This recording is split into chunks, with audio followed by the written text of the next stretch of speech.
Hello, and welcome to the Community IT Innovators Technology Topics Podcast, where we discuss nonprofit technology, cybersecurity, tech project implementation, strategic planning, and nonprofit IT careers. Find us at communityit.com.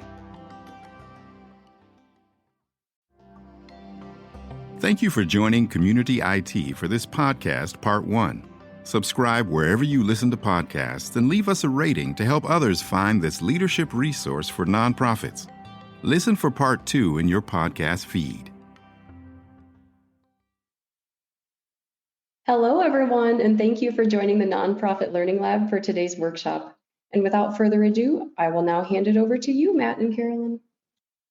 Thanks, Tammy. Welcome, everyone, to the Community IT Innovators webinar on 10 free security tools for nonprofits.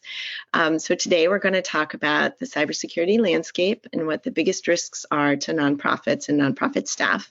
And then we're going to talk about some free and low-cost investments you can make to increase your security. And we always try to explain any lingo we end up using. And today during the session, please ask if you don't understand any terminology, because that's what we're here for. Our learning objectives are that after this session, you should be able to describe the cybersecurity landscape for nonprofits, learn about cybersecurity readiness, review the 10 free security tools we're going to talk about, understand the role of executives and staff to manage basic security, even if you're not the IT person, and know where to go for additional resources on nonprofit security. And I want to remind everyone, Community IT is vendor agnostic. This presentation is to discuss how nonprofits are using common tools and what we are observing about them, but we don't recommend any tools in general. We only make recommendations to our clients based on specific business needs and their nonprofit culture. Great. Thank you for that introduction, Carolyn. I'm happy to be joining you all today. My name is Matthew Eshleman, and I'm the Chief Technology Officer at Community IT. In my role as CTO, I'm responsible for not only the internal IT systems that we use to manage our 170 nonprofit clients, which supports about 6,000 staff, but also work with our nonprofit clients to help them develop their technology and cybersecurity strategy to ensure that their data is well protected. So looking forward to talking today about some free tools that organizations can take advantage of as it relates to cybersecurity. Thanks. And my name is Carolyn Woodard. I'm in charge of outreach at Community IT, and I'm going to be helping Matt today and monitoring the chat. So I'm very excited to be sharing our expertise with you today. I think sometimes cybersecurity can be so daunting, it's tempting just to try not to think about it too much and just hope for the best. But Matt is going to show you today that there are some easy steps you can take to make your nonprofit much more protected. So it makes sense to start taking those steps now. So before we begin, if you're not familiar with Community IT, a little bit about us. We are a 100% employee-owned managed services provider. We provide outsourced IT support. We work exclusively with nonprofit organizations, and our mission is to help nonprofits accomplish their missions through the effective use of technology. We serve nonprofits across the U.S., and we've been doing this for over 20 years. We are technology experts, and we are consistently given the MSP 501 recognition for being a top MSP, which is an honor we received again in 2022. We have lots of free resources on our website, including videos, articles, and free downloads. We have a weekly podcast on technology topics, and we really just think that the more nonprofits learn about nonprofit IT, the better you can accomplish your mission. So now our agenda, we are going to be talking about the landscape, the cybersecurity landscape, talk a little bit about cybersecurity readiness, and then Matt is going to talk about the 10 free tools. And then we'll hope to leave some time at the end for Q&A. Great. Well, thank you, Carolyn, for that introduction. As I mentioned, I think it's really helpful to understand the cybersecurity landscape that we kind of all operate in. Cybersecurity is important. The threats are not just something that happens to the big organizations that you read about in the paper, but cybersecurity concerns are important to every organization, no matter how big or how small. And I think it's important for for everyone to kind of understand just kind of what's going on out there in the cyber space, in the cyber world. And one of the things that is happening quite a bit is that there are persistent and ongoing brute force attacks against your digital identity. I think nonprofits have done a great job of moving resources into the clouds. That's Office 365 or maybe Google Workspace. And it's been really great to access that information from no matter where you are. But it also means the bad guys can too. And so we see evidence of lots of kind of ongoing attacks where the bad guys are just trying different username and password combinations and trying it again and again. So that's one area that we see a lot of attacks around are kind of your digital identity. We also see pretty sophisticated spear phishing attacks. And so spear phishing is a special type of email attack that combines some unique knowledge about you and your organization in order to get you to take some action. Click on a link, type a password, open up an attachment, that sort of thing. And so some industry research says that as much as 91% of cyber attacks really start with email. And so we certainly see that in the nonprofit sector. I think another thing that nonprofits do a really good job of is they're very proud of their staff. And so many organizations have really great staff directories, so and it's easy for the bad guys to find email addresses, reporting structures, and all of that information ends up being used to craft those spear phishing messages. We also see that organizations are targeted because of the work that they do. This applies particularly for organizations that are in the policy space. So again, if you're government or government adjacent, you're very attractive to sophisticated hacking organizations because they want to know what's going on and who has access to government resources or may have access or influence to government officials. We also see attacks, targeting organizations that are in family planning and health services as well. So, it's important if you're in one of those maybe protected categories to have additional attention to your cybersecurity protections. And then attacks are also targeting vendors. So if you're a managed service provider like Community IT, we take extra care and caution because of the access that we have to our clients' data.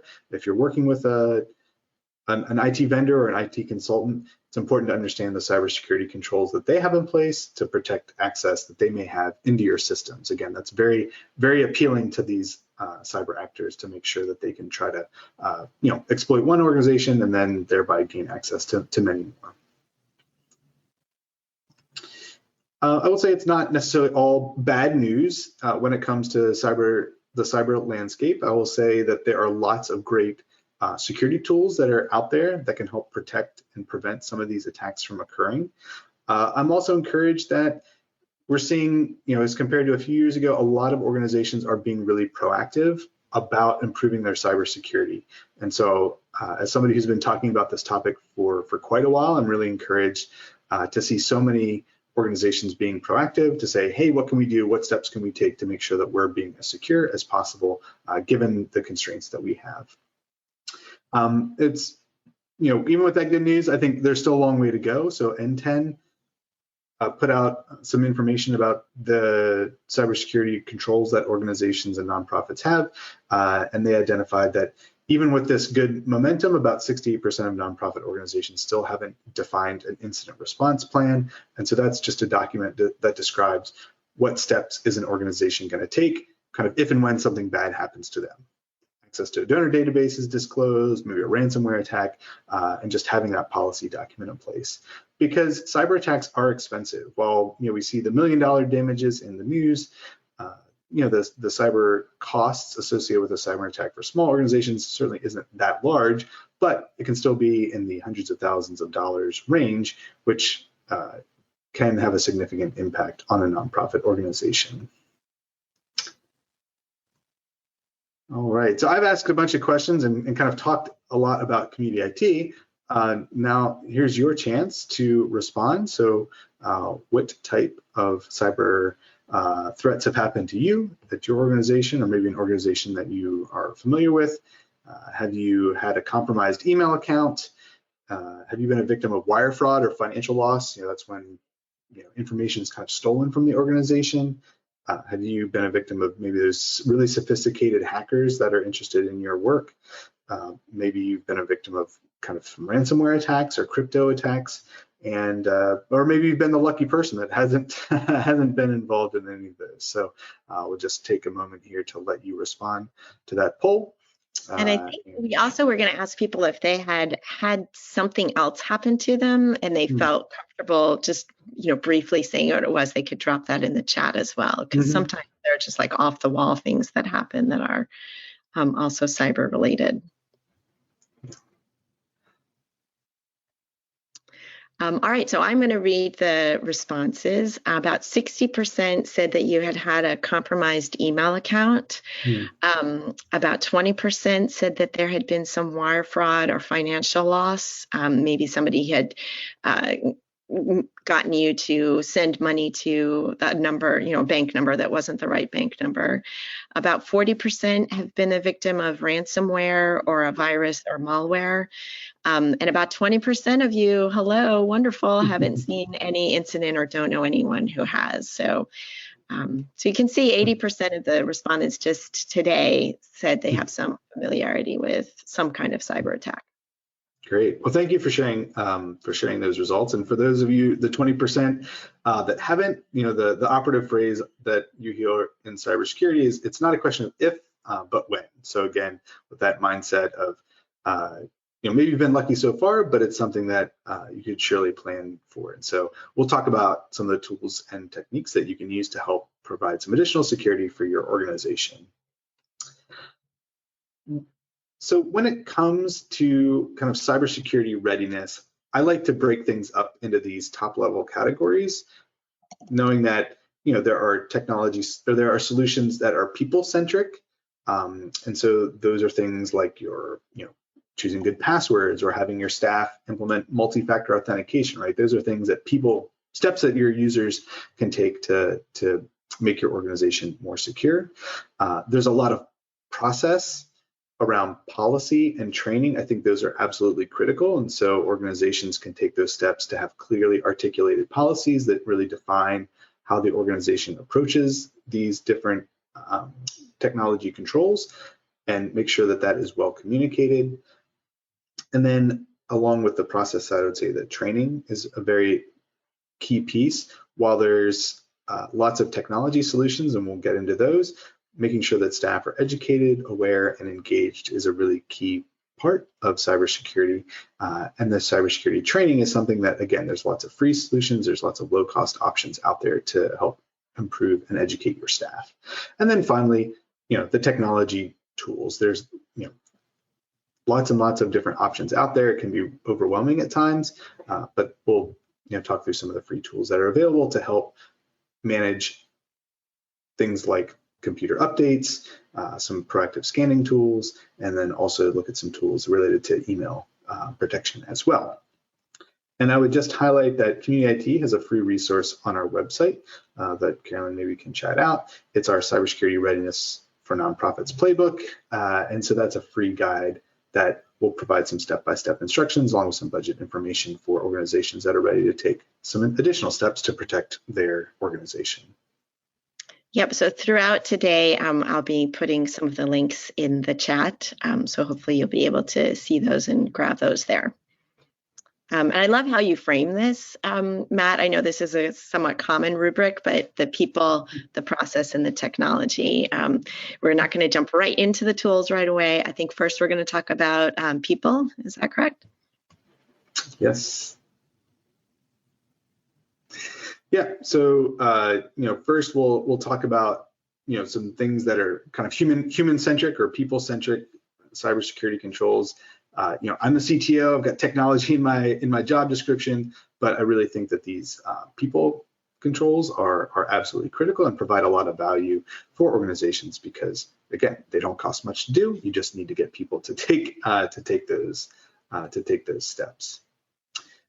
And the one that we want to make sure that every organization has, and again, if you only take away one thing from the webinar today, it's that you should make sure that multi-factor authentication is enabled on definitely your primary IT systems, but any system that will support it, it should be enabled because password breaches are so common, because it's so easy to access resources from anywhere. The bad guys are kind of constantly trying different username and password combinations that they gather, and being able to implement multi-factor authentication, which combines something that you know, which is your password, along with something you have, which is often going to be an app on your smartphone, is a great way to put a big speed bump in front of those hackers who are trying to get into your account. So I think we've got some additional links and resources available to help support that process at your organization. There's some videos on our YouTube channel that walks through a step-by-step process if you've got Office 365, so that you can turn on that multi-factor authentication, or Google refers to it as two-step authentication, and that provides an incredible amount of protection. One of the things that we see at Community IT is lots of security incidents, and we can see from our data that none of the account compromises that we responded to last year had multi-factor authentication enabled. So we can really see from the data associated with supporting over 6,000 nonprofit staff that MFA is incredibly effective at stopping the bad guys from getting into your account. So MFA is our number one security control that you should have in place. It doesn't cost anything. It's included as part of all of those platforms, and is not something you need to pay extra for. If you have Office 365, you have the ability to turn on multi-factor authentication. If you are a Google Workspace customer, you also have free access to multi-factor authentication. The next control is related to passwords. And again, passwords to all these systems, I know myself, I probably have accounts at hundreds of different online services. Every place you go needs a different username and password, and keeping track of all of those is really complicated and can be a daunting task. So it's important to, I think, to make sure that you are using unique and complex passwords for every site that you need to access. And the reason is that there are password breaches that happen all the time. That's when maybe a hacker gets into a system and they are able to get a list of username and passwords associated with some certain web service, and then they take that information and maybe go from your kind of a shopping site or some kind of member site, and then they'll try those same credentials at your mobile phone provider or your Office 365 account. And so it's really important for every site that you access that you create a new and unique password. There are some free tools that are available to help manage these passwords. So again, KeePass is one. That's a kind of a free open source tool that can be installed and used to manage credentials.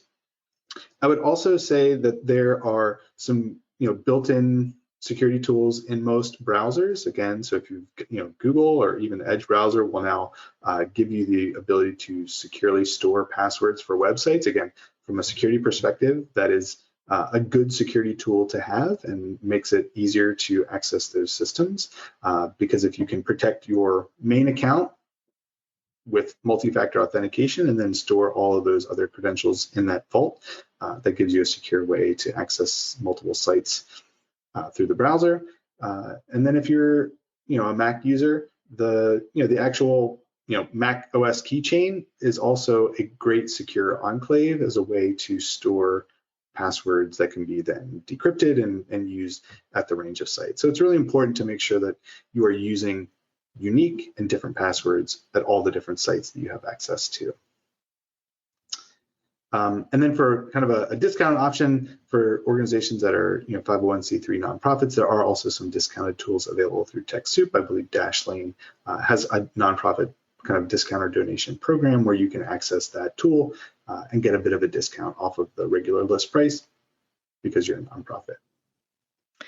I know we get this question sometimes, Matt, but sometimes people are concerned about a free tool that's going to guard their passwords. Mm-hmm. So are those types of tools secure? Should you trust them? Yeah, I think you need to certainly be skeptical of the tools that you use. I think particularly with a lot of the apps that end up being on the App Store or the Google Play Store, there can be a lot of lookalikes that are appearing like they're legitimate software, but they're not. So again, it's important to kind of investigate what tools are there. And so that's why I would recommend, again, using the big names, again, like your browser, like the keychain if you're in Mac OS, KeePass, again, it's an open source tool, and so again, it has lots of eyes on it to make sure that that tool itself is very secure. So be careful, be skeptical, and just make sure that you're using a kind of well-regarded and kind of well rated app for passwords. And I think we always say that using like a free tool, a password manager, is so much better than reusing a password over and over in different places, that it's just makes a huge difference. Mm-hmm. Yes, exactly.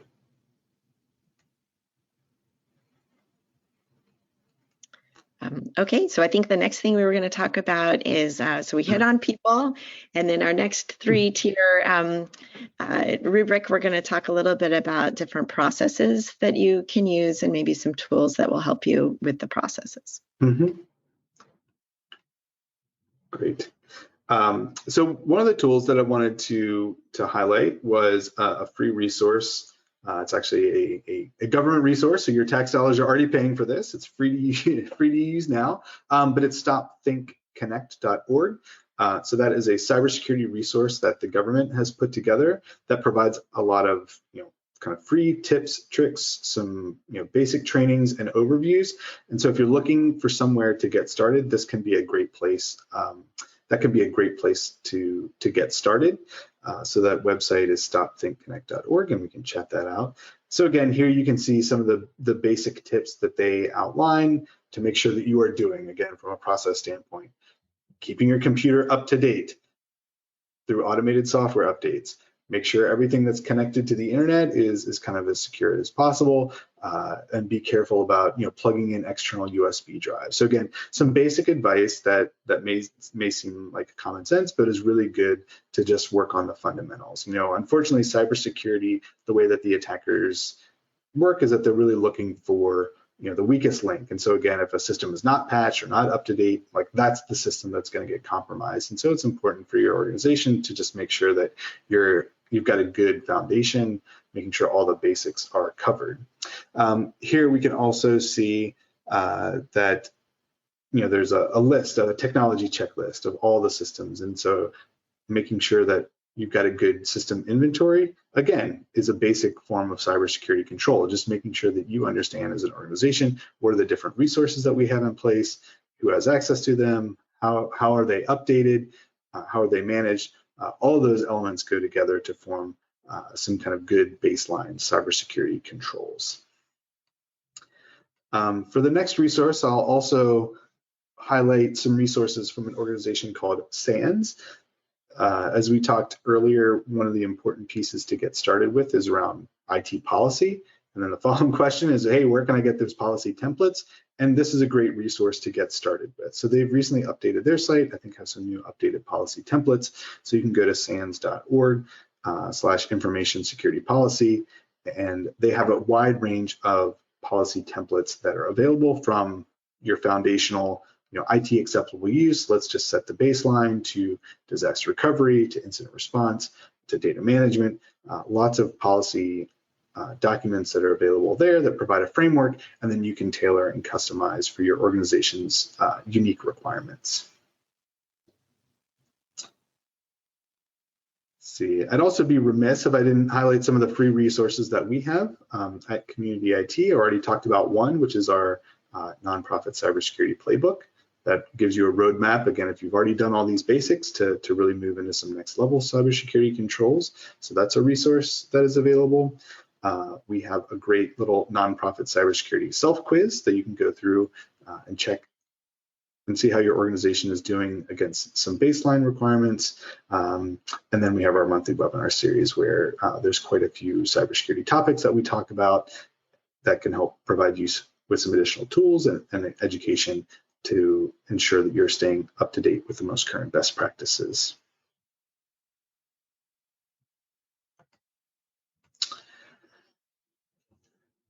And then let's see, I'll also highlight that there is a free tool that we are going to make available for folks that are attending this webinar. So this is a standards-based risk assessment tool from NIST.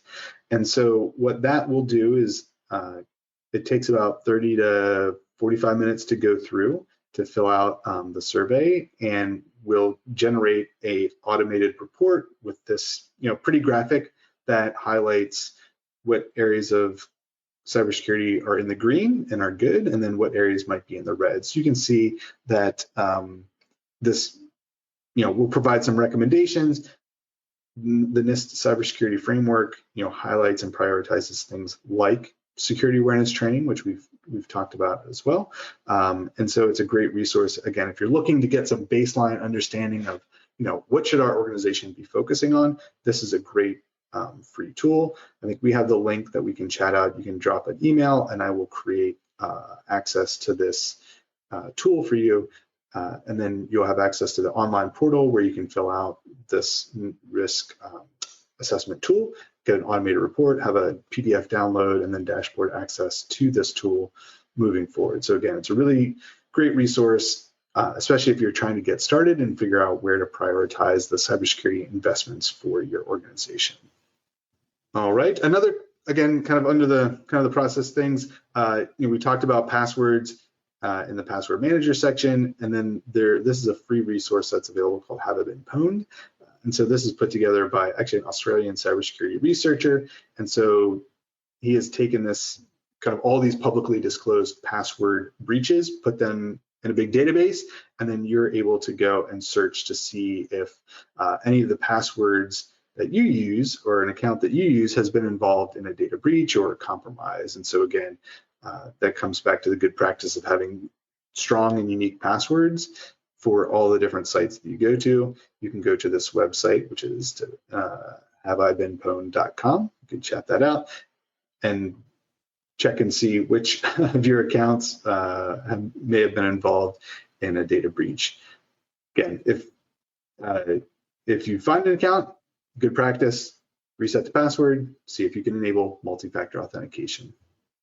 Oh my God, I did this and there were I had this old Yahoo account from years ago. I wasn't even using it anymore. And I guess Yahoo has been hacked so many times. But yeah, I recommend this just for your, personal emails that you use as well. It's good. And then you can go change the password on that and enable the multi-factor authentication as well. Mm-hmm. So yes, I have been busy on the sidelines chatting out these different links so people can grab them in the chat if you can see that. And if you want to get in touch with Matt to request that NIST risk assessment, that link is in there as well. Thank you for joining Community IT for this podcast, Part 1. Subscribe wherever you listen to podcasts and leave us a rating to help others find this leadership resource for nonprofits. Listen for Part 2 in your podcast feed. Community IT does these free webinars and podcasts for our community, and we love sharing our knowledge and experience. If you have more questions or are having trouble with your IT at your nonprofit, please get in touch with us on our website, www.communityit.com, so we can start a conversation or schedule an assessment. Downloading any of our free resources there will get you signed up for our webinar reminders, and you can attend our next webinar in real time and ask our experts your own questions. If you love podcasts, please subscribe and leave us a rating to help others find this leadership resource for nonprofits.